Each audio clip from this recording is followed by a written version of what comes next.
মানে পৃথিবীর সব থেকে উচ্চতম रेलवे स्टेशन এটাই। बाइक लेके जा रहा है, ठीक है? ये ड्राइविंग लाइसेंस है मेरा। Nepal, welcome to Nepal. আমরা বন্ধু এখন সেই নিজের বাইক নিয়ে নিজের দেশ থেকে নেপালের রাস্তায় এসে রাইড করছি। ওকে,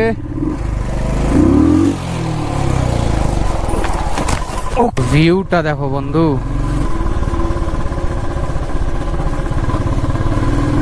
তিস্তা নদী দেখো বন্ধু নিচের থেকে বয়ে যাচ্ছে।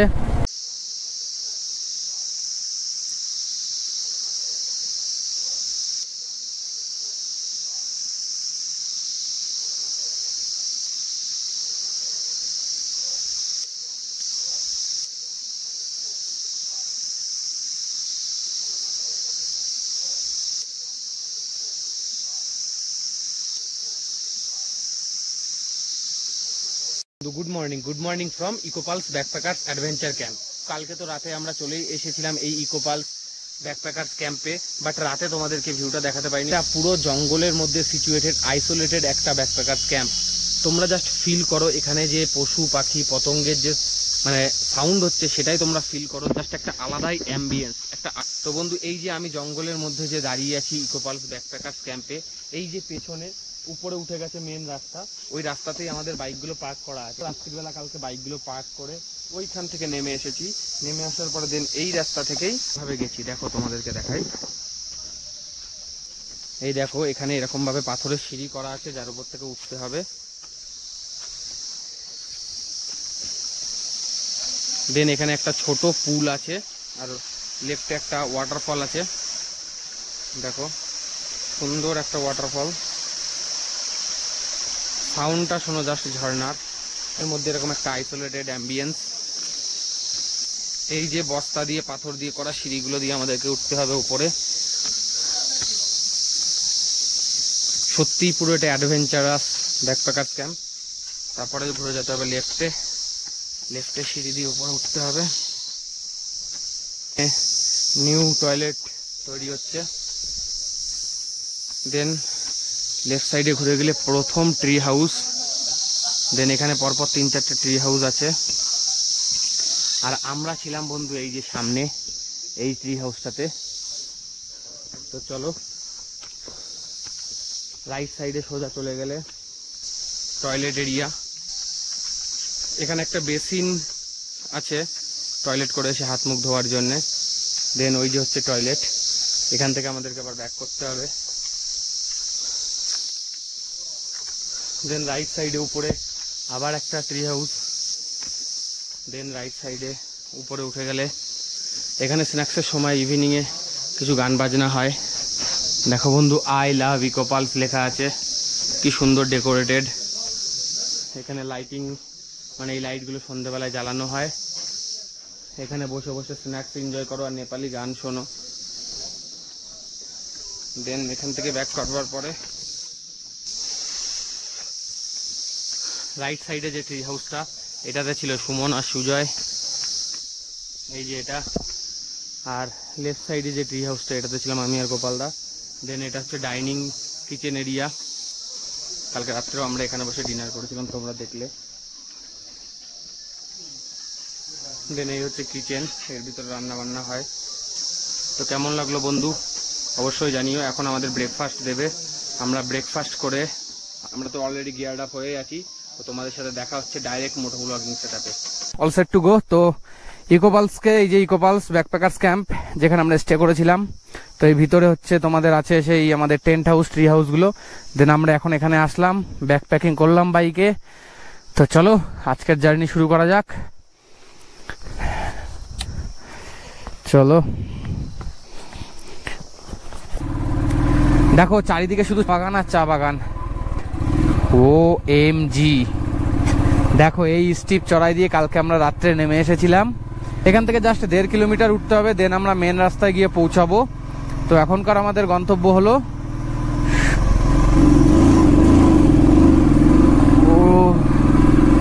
আগায় বস, আগায় বস বন্ধু। এটা যে এরকম টার্ন আমি খেয়াল করিনি, আমি কথা বলতে বলতে জাস্ট অন্য কিছু ভাবছিলাম। ওকে দেখো দেখো সেকেন্ডের মধ্যে আমরা কতটা উপরে উঠে আসছি। হাওয়া নেই পেছনের চাকায়। এখনকার আমাদের প্রথম কাজ হলো পেছনের চাকায় হাওয়া দেওয়া। আমাদের এখনকার প্রথম গন্তব্য হচ্ছে পশুপতি মার্কেট, যেটা নেপালে অবস্থিত। তো আমরা আজকে ইন্ডিয়া আর নেপাল বর্ডারও ক্রস করব, ওয়েস্ট বেঙ্গল নেপাল বর্ডারের মাধ্যম দিয়ে। তোমরা তো দেখেছই যে এই ট্রিপে আমরা ওয়েস্ট বেঙ্গল আর সিকিম বর্ডার ক্রস করেছি, মানে স্টেট বর্ডার। বাট এখন আমরা ইন্টারন্যাশনাল বর্ডার ক্রস করতে চলেছি, West Bengal to Nepal, India to Nepal. Okay okay ওকে।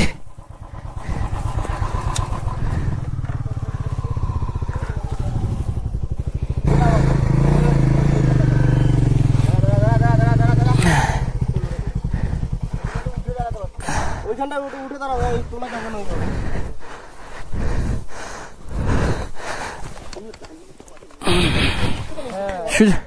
সুজয় ধর তো।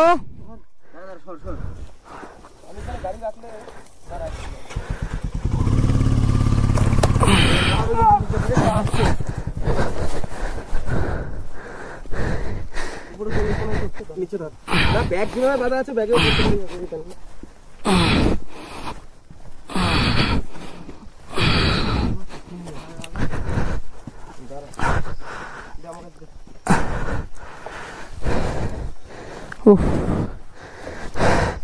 দেখলেই তো কিভাবে পড়লাম।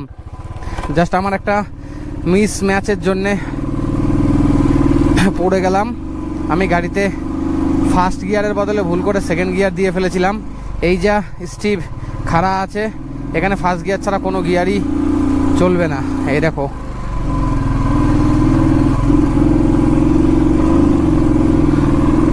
চল।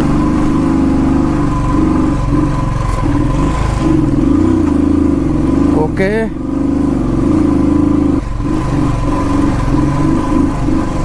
ওকে। তো অবশেষে আমরা এই চড়াই চড়ে মেন রোডে এসে পৌঁছালাম। তো এই দিকে ছিল ইকোপালসের রাস্তা, সেপইদুরা জায়গাটার নাম। দেন আমরা এখান থেকে বেরাচ্ছি, এই যে মেন রোড, হিলকার্ট রোড। তো আমরা এখন চলে যাবো বাদিকে। বাদিকে দার্জিলিং হয়ে আমরা চলে যাবো সোজা পশুপতিনগর মার্কেট, আর ডান দিকে গেলে সোজা চলে যাচ্ছে শিলিগুড়ি। তো চলো স্টার্ট করা যাক। যেখান থেকে কালকে রাতে আমরা গিয়েছিলাম, আবার এখন এখান থেকেই ব্যাক করছি। ব্যাক করে এখন আমরা যাব দার্জিলিং ঘুম স্টেশনের দিকে। আর দার্জিলিং ঘুম স্টেশনে গিয়ে ওখান থেকে লেফট নিয়ে নেব, লেফট নিয়ে সোজা চলে যাব হচ্ছে আজকে আমাদের প্রথম ডেস্টিনেশন নেপালের পশুপতিনগর মার্কেটে। এক্সাইটমেন্ট যে এই প্রথম নিজের বাইক নিয়ে নিজের দেশের বাইরে অন্য কোনো দেশে আমরা এন্ট্রি করতে চলেছি। তো কালকে আমাদের যে স্টেটা তোমরা তো দেখলেই, ইকোপালস অ্যাডভেঞ্চার ব্যাকপ্যাকার্স ক্যাম্প। ওখানে আমাদের বিল হয়েছিল ফুডিং লজিং দিয়ে পার পার্সন 1100, মানে পার এক একজনের 1100 টাকা। বাট আমরা লাঞ্চটা মিস করে গেছিলাম, অত রাত হয়ে গেছিল তাই। কিন্তু খাবারের কোয়ালিটি জাস্ট অসাম ছিল। ওকে, এই দেখো সোনাডা টয় ট্রেন স্টেশন। এখানে সবাই যাত্রীরা ওয়েট করছে কি কখন ট্রেন আসবে। সামনে দেখো বন্ধু পাম গাছগুলো কত সুন্দর লাগছে, সারি সারি ভাবে সাজানো আছে। আর আমরা পৌঁছে গেছি Darjeeling, the queen of all hills. সব পাহাড়ের রানী দার্জিলিং এর পাহাড়। এর যা বিশেষত্ব আছে আর অন্য কোনো পাহাড়ে সেটা নেই। আর তোমরা দেখো বন্ধু সামনে দেখো উপরে সারি সারি পাম গাছ সাজানো আছে, কি সুন্দরই না লাগছে।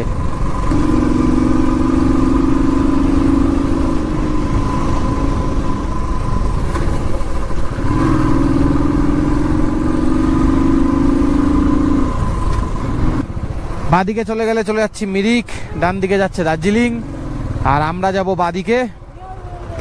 পশুপতিনগর যেতে গেলে আমাদেরকে যেতে হবে বাদিকে। আর এই হচ্ছে সেই ফেমাস ঘুম স্টেশন, ওয়ার্ল্ডের হাইয়েস্ট, মানে পৃথিবীর সব থেকে উচ্চতম রেলওয়ে স্টেশন এটাই।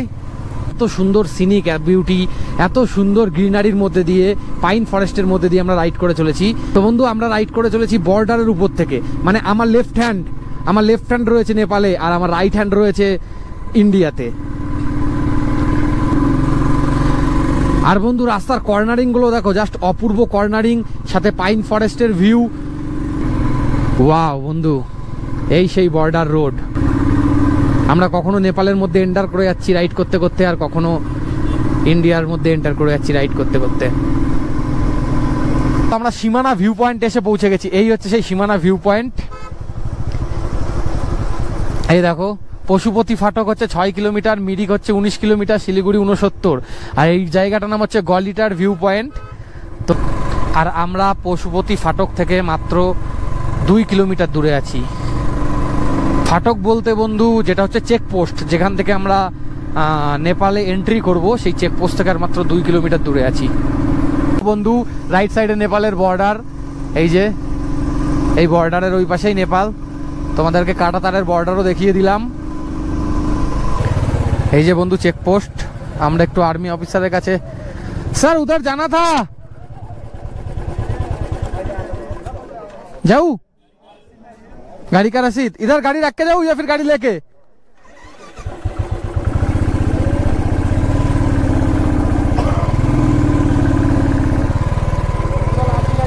हाँ सब कुछ है। नहीं इधर से मार्केट कितना दूर होगा? 1 किलोमीटर। एक अच्छा गाड़ी में 15-20 मिनट लगेगा। তো দেখো বন্ধু, এখন আমাদেরকে এখানে ডকুমেন্টেশন করাতে হবে।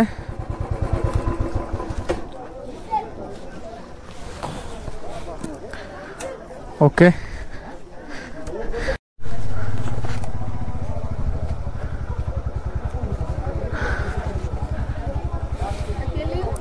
नहीं, मैं और मेरा दोस्त।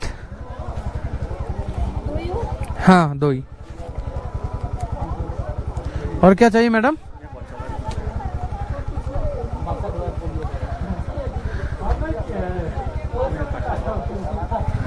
बाइक लेके जा रहा है, ठीक है। ये ड्राइविंग लाइसेंस है मेरा।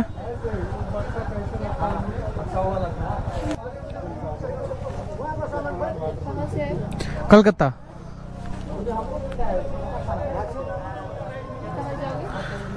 नेपाल, ये सामने ही जाएंगे बस, ये मार्केट में। WB 90D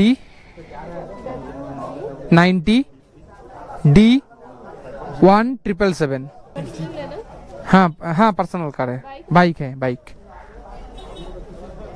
welcome to Nepal. Nepal में आपका हार्दिक शुभकामनाएं। Welcome to Nepal. আমরা বন্ধু এখন সেই নিজের বাইক নিয়ে নিজের দেশ থেকে নেপালের রাস্তায় এসে রাইড করছি। আর আমাদের চেকপোস্টে কি কি হলো তোমরা তো দেখলেই বন্ধু। ভিউটা দেখো জাস্ট।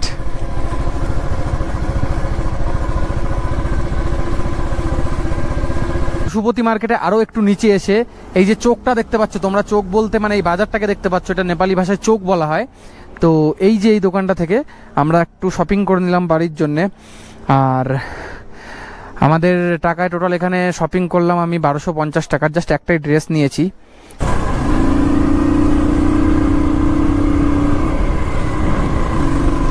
শুধু চা বাগান আর চা বাগান, চা গাছ আর চা গাছ।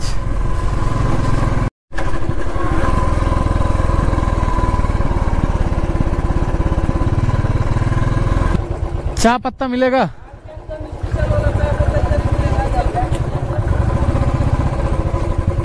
कौन सा वेरिएंट है, मतलब टाइप है, बोलिए मुझे थोड़ा। T, white T, green tea, blue T. नहीं ब्लैक टी और ग्रीन टी में से ही बोलिए। ग्रीन टी में आपको इस टाइप में आएगा।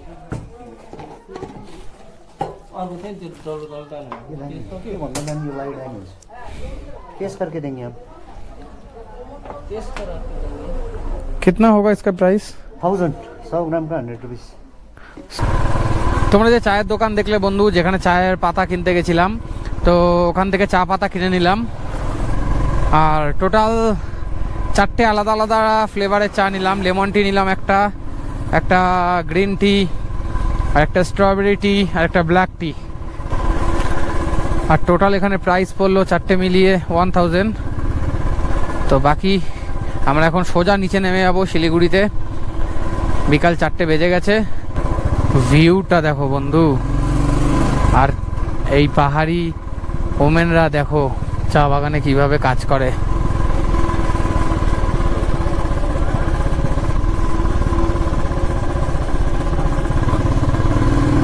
আমরা সবাই মিলে ডিসাইড করলাম যে আমরা ননস্টপ আজকে গাড়ি চালিয়ে আজকেই বাড়ির দিকে এগিয়ে যাব। তিস্তা নদী দেখো বন্ধু নিচের থেকে বয়ে যাচ্ছে, আর আমরা ব্রিজের উপর থেকে চলে গেলাম। এবার আমরা এন্টার করতে চলেছি শিলিগুড়িতে। সন্ধে ঘনিয়ে এসেছে, 5টা বাজে, আর সাথে পাহাড়কেও বাই বাই বলার টাইম চলে এসেছে। পাহাড়ের লাস্ট লুক আমরা দেখতে পাচ্ছি। তো বাই বাই পাহাড়, bye bye Darjeeling, bye bye Sikkim. এখন বাজে ভোর 3টে, আর আমরা পুরো রাত ধরে কন্টিনিউ রাইড করেছি। লাস্ট আমরা রাইড স্টপ দিয়েছিলাম সেই তোমরা দেখেছিলে যখন আমি মিরিকে চা পাতা কিনতে দাঁড়িয়েছিলাম তখন। তারপর থেকে ওই যে রাইড স্টার্ট করলাম, দেন কন্টিনিউ ক্রুজ করে রাইড করে যাচ্ছি। তার কারণ হচ্ছে আজকে ভোরের মধ্যে যে করেই হোক আমাদেরকে বাড়ি পৌঁছাতে হবে, কারণ বাড়ির ওই দিক থেকে নিউজ এসেছে যে ভোর 4:30 5টা নাগাদ নাকি ভীষণ জোরে ঝড় আসবে কলকাতা শহরে, যার জন্য সতর্কতা জারি করা হয়েছে। তো তার আগেই আমাদের বাড়ি পৌঁছানোর প্ল্যান। তো আমরা টানা মোটামুটি 11 ঘন্টা, 10:30 থেকে 11 ঘন্টা রাইড করলাম, আর আমরা মাত্র বাড়ি থেকে 200 কিলোমিটার দূরে বহরমপুরে এসে পৌঁছেছি। জাস্ট এই মায়ের আশীর্বাদ হোটেলে একটু টিফিন করতে দাঁড়িয়েছি ভোর 3টের সময়, আর টিফিন করে আমরা বেরিয়ে যাব। আর এই টানা 10:30-11 ঘন্টা রাইডের মধ্যে আমরা না কোনো ওয়াটার ব্রেক নিয়েছি, না কোনো টি ব্রেক নিয়েছি, না কোনো টয়লেট ব্রেক নিয়েছি। জাস্ট একবারই পেট্রোল পাম্পে দাঁড়িয়েছিলাম, দুটো গাড়িতে পেট্রোল আর এয়ার রিফিল করেছিলাম, দেন আমরা সেখান থেকে বেরিয়ে গেছি। দেখো বন্ধু ঘড়ির টাইমটা দেখো, এইমাত্র আমাদের টিফিনটা জাস্ট কমপ্লিট হলো। আমরা টিফিন তো আর বলা যায় না, এটাকে ডিনার বলা যায়। রাত 3টের সময় ডিনার করছি আমরা। খেলাম হচ্ছে রুটি, মানে প্লেন হাত রুটি, আর 2 প্লেট চানা মশলা আর 2 প্লেট তরকা নিয়েছিলাম। নিয়ে 4-5টা করে রুটি এক একজন খেয়ে নিলাম। তো এখন আবার তাড়াতাড়ি বেরিয়ে পড়তে হবে। তো চলো রাইডটা শুরু করি আবার। Evening from my house. সেই যে ভোর 3টের সময় লাঞ্চ করলাম, দেন আমরা ওখান থেকে রাইডটা কন্টিনিউ করলাম। আর এতটাই ঝড় বৃষ্টি শুরু হয়ে গেল যে আমরা মাঝে আটকে পড়েছিলাম। তো তারপর অনেকক্ষণ আটকে থাকার পরে ভাবলাম যে বসে থাকলে তো বসে থাকতেই হবে। কন্টিনিউ লাস্ট 200 কিলোমিটার আমরা বৃষ্টিতে ভিজে বাড়িতে আসলাম। টায়ার্ড লাগছিল যে এসে ফ্রেশ হয়ে খাওয়া দাওয়া করে ঘুমিয়ে পড়লাম। আর এখন দেখা হচ্ছে তোমাদের সাথে ডাইরেক্ট। তো আমাদের এখানেই এর সাথেই এই সিকিম রাইডের সিরিজটা শেষ হয়ে গেল। আর যদি ভালো লাগে অবশ্যই একটা লাইক করো, আর শেয়ার করে তোমাদের বন্ধু বান্ধবকে দেখিয়ে দিও, আর কমেন্ট করে জানিও যে কেমন লাগলো। তো চলো বন্ধু, টাটা, গুড নাইট, দেখা হচ্ছে আবার নেক্সট কোনো সিরিজে।